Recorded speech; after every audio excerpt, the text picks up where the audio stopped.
The story of King Nebuchadnezzar and the dream of the great tree during the reign of King Nebuchadnezzar, the mighty ruler of Babylon. The king experienced a disturbing dream that troubled his spirit deeply. Though he was the most powerful man in the world at the time, even his wealth, armies, and advisors could not bring him peace. The dream was vivid and terrifying, and Nebuchadnezzar summoned all the magicians, enchanters, astrologers, and wise men of Babylon to interpret it. When they stood before him, the king said, "I had a dream that makes me afraid. Tell me what it means." However, not one of the wise men could interpret the dream. Though they were skilled in the arts of divination, this dream left them utterly baffled. Frustrated, Nebuchadnezzar finally summoned Daniel, also called Belteshazzar, who had interpreted dreams for him before and was known for his wisdom and devotion to the Most High God. When Daniel stood before the king, Nebuchadnezzar said, "Belteshazzar, chief of the magicians, I know that the spirit of the holy gods is in you, and no mystery is too difficult for you. Here is my dream. Interpret it for me." The king began to describe his vision. "In my dream, I saw a large and magnificent tree in the middle of the earth. Its height was enormous, reaching to the heavens, and it could be seen from the ends of the earth. Its leaves were beautiful, its fruit abundant, and it provided food for all. The beasts of the field found shade under it. The birds of the sky lived in its branches, and every creature was fed by it. Then I saw a holy messenger, a watcher, come down from heaven. He called out in a loud voice, 'Cut down the tree and trim off its branches, strip its leaves and scatter its fruit. Let the animals flee from under it, and the birds from its branches. But leave the stump and its roots in the ground, bound with iron and bronze, surrounded by the grass of the field. Let him be drenched with the dew of heaven, and let him live with the animals among the plants of the earth. Let his mind be changed from that of a man, and let him be given the mind of an animal till 7 times pass by for him."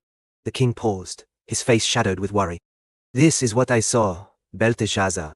Tell me what it means, for none of the wise men in my kingdom can explain it to me. But I know you can, because the spirit of the holy gods is in you." Daniel listened intently, and as he understood the meaning of the dream, he grew troubled. For a moment, he hesitated to speak. The king noticed his unease and said, "Do not let the dream or its meaning alarm you," Daniel replied. "My lord, if only the dream applied to your enemies and its meaning to your adversaries. The tree you saw, which grew large and strong, is you, O king. Your greatness has grown until it reaches the heavens, and your dominion extends to the ends of the earth. But the messenger's command to cut down the tree means that your kingdom will be taken from you. You will be driven away from people, and will live with the wild animals. You will eat grass like an ox and be drenched with the dew of heaven. 7 times will pass by for you until you acknowledge that the Most High is sovereign over all kingdoms on earth, and gives them to anyone he wishes. However, the stump and its roots being left in the ground mean that your kingdom will be restored to you when you acknowledge that heaven rules. Therefore, O king, my advice to you is this: renounce your sins by doing what is right, and your wickedness by being kind to the oppressed. Perhaps then your prosperity will continue." For a time, Nebuchadnezzar seemed to heed Daniel's warning, but his pride soon overtook him. 1 year later, as he walked on the roof of his royal palace, he gazed out over the vast city of Babylon and said to himself, "Is not this the great Babylon I have built as the royal residence, by my mighty power, and for the glory of my majesty?" Before the words had left his mouth, a voice came from heaven. "This is what is decreed for you, King Nebuchadnezzar. You will be driven away from people, and will live with the wild animals. You will eat grass like an ox.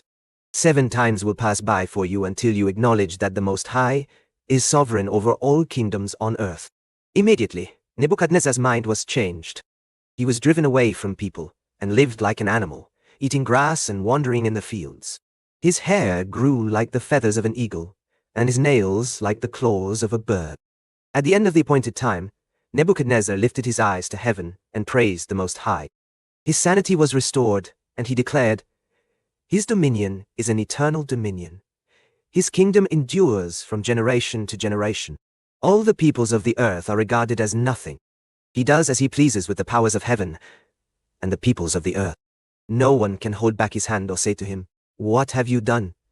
Nebuchadnezzar's kingdom was restored to him, and his honor and splendor were even greater than before. He became a man of humility, declaring the greatness of the Most High God to all his subjects. This story reminds us that no matter how great or powerful we may be, God is the true ruler of all, and humility before him leads to restoration and peace.